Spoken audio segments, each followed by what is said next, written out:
Today I visited the zoo in Riga, and it's a very beautiful place. I've always thought it's one of the most beautiful places in Riga, and I would really love to share its beauty with you and do it justice. So join me on my journey and let's see it together.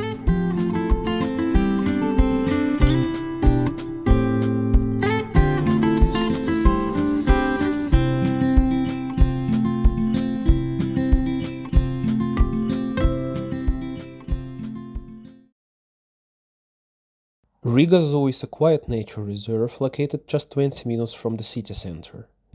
It lies on the shores of a beautiful lake, the biggest lake in Riga, right in the middle of pine forest. And it's a beautiful and relaxing place to go just to disconnect from the city noise and unwind a little bit and to enjoy the beauty of nature.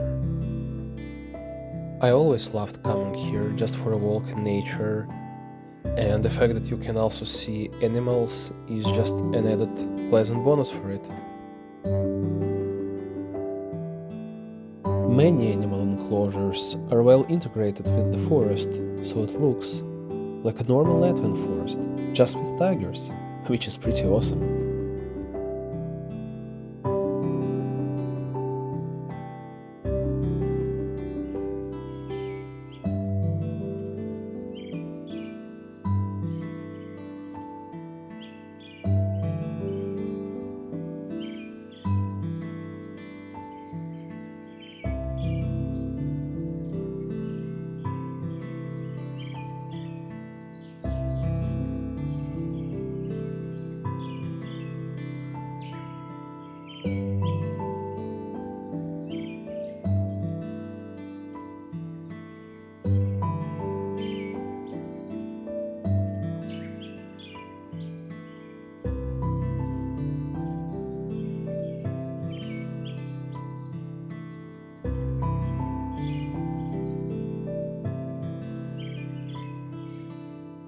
Of course, not everything in the zoo is perfect.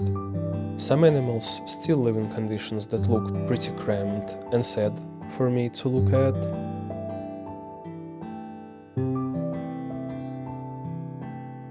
But the zoo is evolving, and we can see some older enclosures being abandoned for the newer, more modern ones. And all my life that I lived in Riga, I've seen the zoo grow and evolve as a more modern, animal-centric version of itself.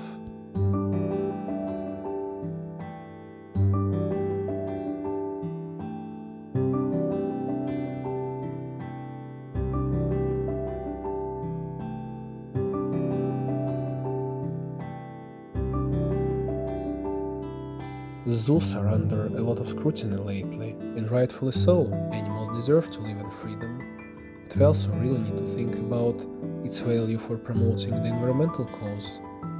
Because a zoo is a place where anyone can come and have a positive experience with wildlife and remember about its existence.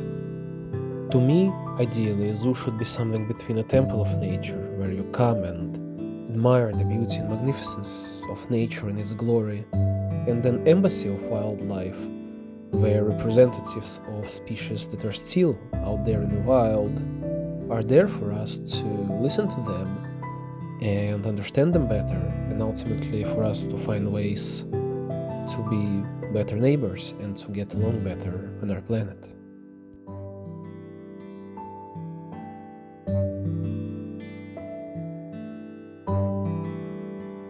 The zoo does a lot to educate visitors about wildlife. It has a lot of interesting information about animals and even practical guides that you can scan on your phone, for example, how to build a birdhouse.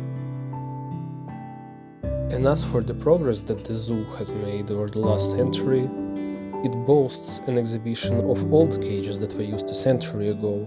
One of them has been remade for humans to show us what life was for animals 100 years ago. It's very humbling, and it helps to remember what progress we have made, but also still how much progress there is to make.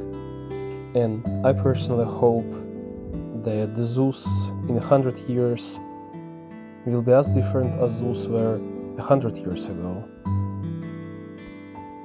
But also, let not imperfections of today impede our abilities to enjoy it. because it's only because people were coming to the zoos a century ago and having their ideas on how to make them better, our zoos actually improved.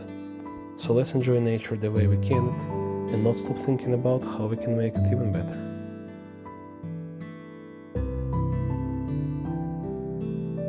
Thank you very much. See you soon. Bye.